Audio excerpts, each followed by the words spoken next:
Hi hello నమస్తే welcome back to our channel నేత్ర vlogs in Telugu. ఈరోజు నేను చూపించే వీడియో కనకాంబరం మొక్క గురించి అండి. అందరికీ అర్థమైపోయే ఉంటుంది. కనకాంబరాలు చూస్తున్నారు కదా ఎంత చక్కగా పూసాయో.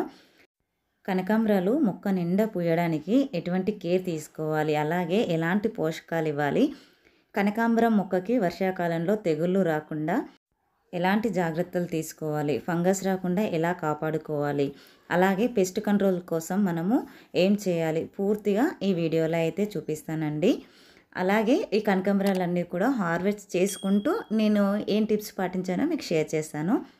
కనకాంబరాలు నా దగ్గర అయితే ఎల్లో కనకాంబరం ఉంది, అలాగే ఆరెంజ్ కనకాంబరం ఉంది, నాటు కనకాంబరాలు ఉన్నాయి, సౌందర్య కనకాంబరం ఉంది, అలాగే పింక్ వెరైటీ కనకాంబరం కూడా ఉందండి. మా కనకాంబరం మొక్కలు అన్నీ కూడా ఎప్పుడు ఇలాగ పువ్వులు పూస్తూనే ఉంటాయి. నాటు కనకాంబరాలలో అయితే విత్తనాలు అయితే వస్తాయండి. ఇక్కడ చూస్తున్నది ఆరెంజ్ కనకాంబరం అండి. దీనికైతే మనకు సీడ్స్ అనేవి ఫామ్ అవ్వవు.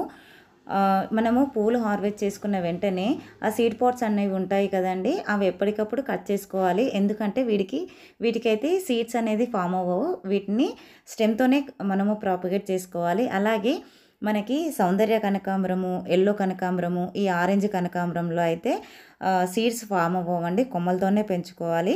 వీటికి విత్తనాలు కూడా రావు. కేవలం నాటు కనకాంబరాలకు మాత్రమే సీడ్స్ వస్తాయండి. మనము ఈ కొమ్మలతో కనకాంబరం మొక్కల్ని ఎలా గ్రో చేసుకోవాలనేది అయితే మన ఛానల్లో వీడియోస్ అయితే ఉన్నాయండి. ఇంట్రెస్ట్ ఉన్న వాళ్ళు చెక్ చేయండి. కనకాంబరాలు బాగా పూయాలంటే కావాల్సింది ఎండ అండి. ఎండ బాగా ఉండాలి. కనీసం రోజులో 5 గంటలైనా సరే డైరెక్ట్గా మొక్కలకు ఎండ తగలాలి. అప్పుడే పూలు బాగా పూస్తాయి.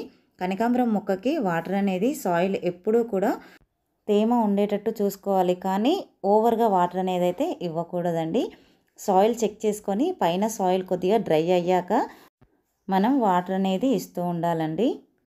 ఎప్పటికప్పుడు ఫ్లవర్స్ అనేది హార్వెస్ట్ చేసుకుంటూనే ఉండాలి. మనము ఎంత ఎక్కువగా ఫ్లవర్స్ హార్వెస్ట్ చేస్తే అంతగా మనకి ఫ్లవరింగ్ అనేది అయితే వస్తుందండి. అలాగే ఎప్పటికప్పుడు ఫ్లవర్స్ హార్వెస్ట్ చేసుకున్న తర్వాత సీడ్ పాట్స్ అనేవి ఉంటాయి కదండి, అవైతే కట్ చేసుకోవాలి. మనకి ఎలాగో వీటికి సీడ్స్ రావు కనుక వెంటనే ఇలా తీసేస్తూ ఉండాలి అండి. కనకాంబరాలకు వచ్చే పెస్ట్ అంటే ఫంగస్ గురించి మాట్లాడుకుందాము. సమ్మర్లో, వింటర్లో వైట్ ఫ్లైస్, తెల్లదోమ ఎక్కువగా వస్తూ ఉంటుంది.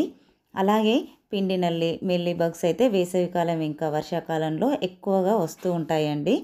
చిగుర్లు వచ్చే చోట, మొగ్గలు పువ్వులు వచ్చే చోట పిండి నల్లి అయితే పడుతూ ఉంటుందండి. కొత్త చిగుర్లలో ఆకులలో ఉండే రసాన్ని పీల్చుకొని మొక్కనైతే నిర్జీవంగా చేస్తాయి. పిండి నల్లి పోవడానికి గంజి ద్రావణం అయితే బాగా పనిచేస్తుంది. ఇంకా వేరుకుళ్ళు, రూట్ రాట్ అయితే వస్తుందండి. అదైతే ఫంగస్ కారణంగా అయితే వస్తుందండి. నాటు కనకాంబరాలలో ఎక్కువగా వస్తుంది. వేరుకుళ్ళు వస్తే మొక్క అనేది సడన్గా వడలిపోయి చనిపోతుంది.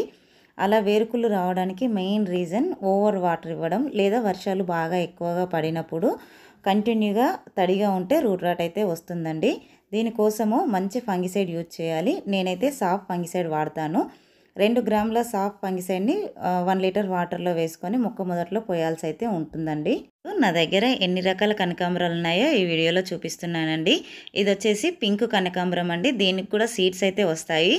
ఇది వచ్చేసి నాటు కనకాంబరము, దీనికి కూడా సీడ్స్ అయితే వస్తాయండి. ఇంకా సౌందర్య కనకాంబరం, ఎల్లో కనకాంబరం కూడా ఉందండి. వాటిని మొత్తం ప్రూన్ చేశాను. ఇప్పుడే బడ్స్ వచ్చి చిన్నగా ఫ్లవరింగ్ అయితే స్టార్ట్ అయ్యిందండి. ఇక్కడ చూస్తున్నారు కదండి, ఇవి వచ్చేసి ఆరెంజ్ కలర్ ఫ్లవర్స్ అండి. ఇది వచ్చేసి పింక్, ఇది ఎల్లో, ఇది వచ్చేసి సౌందర్య కనకాంబరాలండి. ఇది వచ్చేసి నాటు వెరైటీ అండి. ఇవనేవి ఇప్పుడిప్పుడు ఫ్లవరింగ్ స్టార్ట్ అయ్యిందండి. చిన్న మొక్కలు ఇప్పుడే ఫ్లవర్స్ స్టార్ట్ అయ్యాయి, సో అందుకని ఇవి కొద్దిగా తక్కువగా వచ్చాయండి. ఇవి మొత్తం చూస్తున్నారు కదండి, ఇవైతే 2 మొక్కలకే మనకి ఎంత చక్కగా ఫ్లవరింగ్ వచ్చిందో చూడండి. చూస్తున్నారు కదా, మొక్కలు కూడా ఎంత చిన్న సైజు చూడండి. ఇంత చిన్న సైజుకి ఇంత చక్కగా వచ్చాయి. ఇప్పుడు ఫెర్టిలైజర్ ఏంటో చూసేద్దామండి. కనకాంబరాలు బాగా పూయడానికి మనం మంచి పోషకాలు కలిగిన ఎరువులు అయితే ఇస్తూ ఉండాలండి. ఇది ఆవాల పొడి అండి, అంటే మస్టర్డ్ కేక్ పౌడరు. దీంట్లో NPK, నైట్రోజన్, ఫాస్ఫరస్, పొటాషియం, ఇంకా మైక్రోన్యూట్రియంట్స్, సూక్ష్మ పోషకాలు, మెగ్నీషియం, కాల్షియం ఇలాంటివన్నీ ఉంటాయండి. తర్వాత 1 చెంచా ఎప్సమ్ సాల్ట్ అండి. ఎప్సమ్ సాల్ట్ ఇవ్వడం వల్ల ఆకులు పచ్చగా డార్క్ గ్రీన్గా అయితే వస్తాయండి. తర్వాత 10 బాల్స్ వరకు డిఏపి అండి, డై అమోనియం ఫాస్ఫేట్ తీసుకోవాలి. ఇదైతే ఆర్గానిక్ అండి. ఇది మనకి కావాలి అంటే అమెజాన్, ఫ్లిప్కార్ట్లో అయితే అవైలబుల్గా ఉంది. ఈ 3 మనము లిక్విడ్ రూపంలో చేసుకొని మొక్కలకైతే ఇవ్వాలండి. 1 లీటర్ వాటర్లో ఈ 3 రకాల ఎరువులు వేసి బాగా కలిపి 24 అవర్స్ అయితే సోక్ చేయాలండి.